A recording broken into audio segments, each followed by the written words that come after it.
Welcome to Subramani.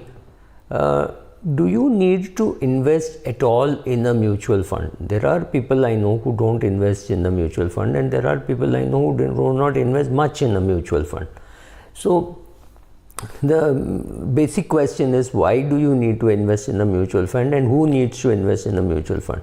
I would think that almost everybody needs to invest in a mutual fund because of various things.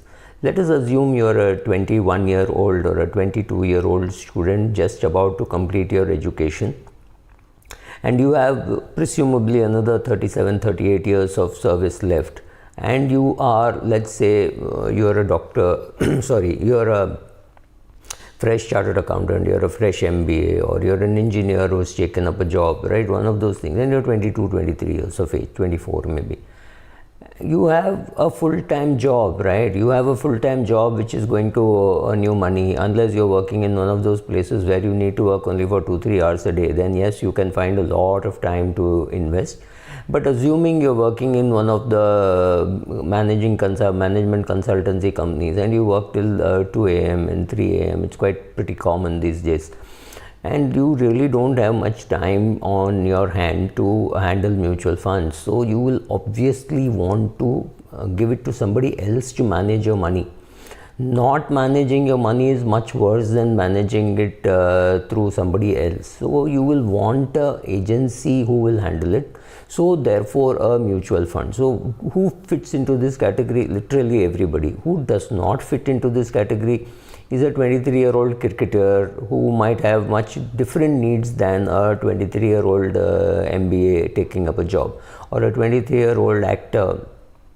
He or she may have completely different kind of cash flows, and they may need a personal financial advisor to sit and advise them through their investment process, because they've got a short earning life and a long life to live. So whereas the person who is employed has got 38 years to live, so he has it is easier for him to manage because his cash flow is going to be nicely structured, happening over a period of time. Whereas for a film star or a sports guy, all the money is going to come in 10 years or 12 years, maybe 15 years maximum, and that has to be spread over the next 40-50 years, and there are a lot of distractions. Things could go wrong. There are a lot of expenses which I don't know whether all of us realize. So their lives are a little more complicated, so they need more financial advice, and they need more than just mutual funds.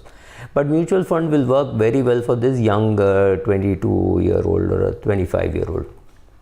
What about a 50-year-old, or what about a 35-year-old? A 35-year-old has a lot of choices. He can invest in equities, he can invest in debt, and he can invest in mutual funds which are equity, debt, or even something which is balanced, which puts money in debt and equity. He has a choice. The greatest advantage for anybody, and especially for a person paying higher taxes, which I think at the age of 35 is already gone into the 30% slab or 40% slab, is in the mutual funds you get to be more tax efficient, which means you invest money when you're younger and when you have the ability to invest, and you pay taxes only when you withdraw. Now imagine this 24-year-old has put money in some fund which she or he does not require for next 35 years.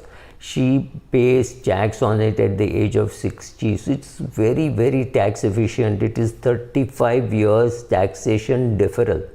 So I have mutual funds in which I have invested in 1999 or maybe 2001, which I have not withdrawn till date. So for 20 years it is lying in the same fund. So when will I pay tax? Only when I withdraw, right?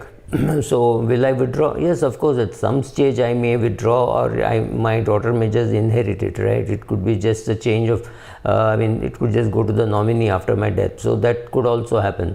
The advantage is tax deferral. You don't have to keep accounts. You don't have a TDS. You don't have a Form 26AS to check whether the TDS has been done correctly.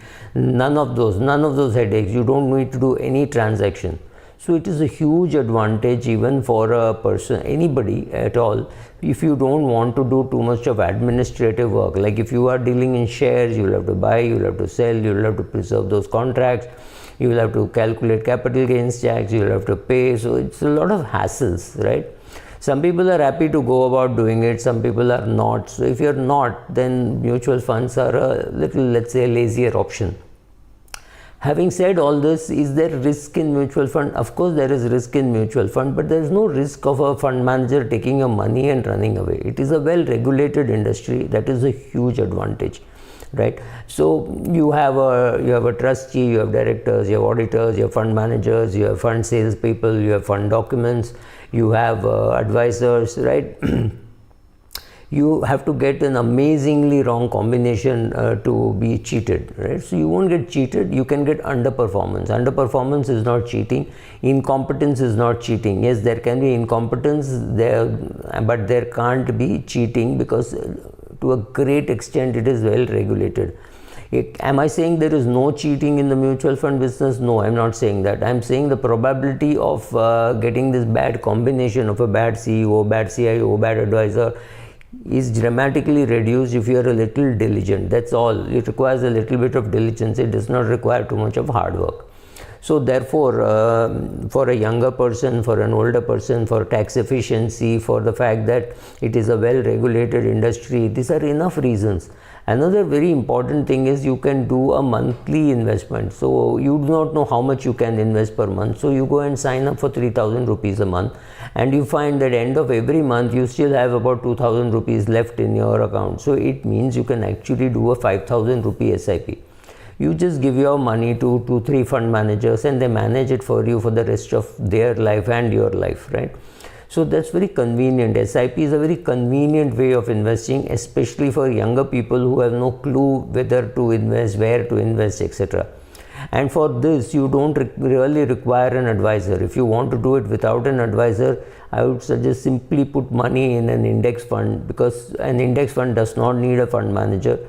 So put money in an index fund, take the direct option, and this should work for you. So this combination of being in a very efficient market, using the services of a professional who invests for you, and you pay him a regular amount per month. He will decide when to invest, when to take a cash call. That is all his job. It is your job to give him an X amount per month, and 90% of fund managers or 95% of fund managers won't take cash calls, because you have given money to Mr. X to manage it for you as equity.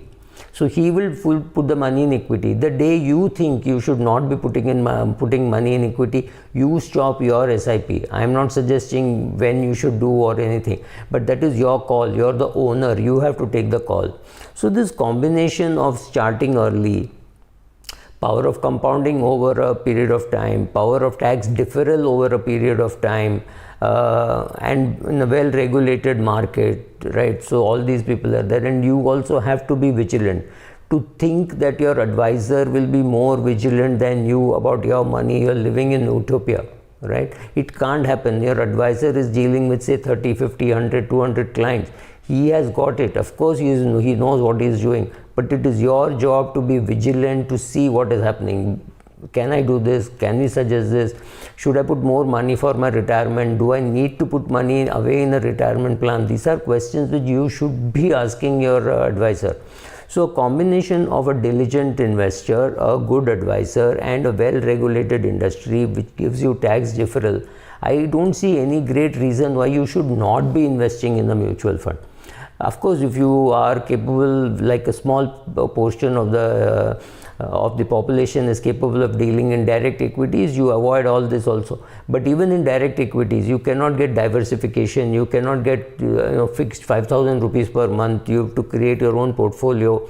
There you have sizing issues. You do not know how much of which share to buy, right? How should your portfolio be? Should it be skewed or should it be always equal?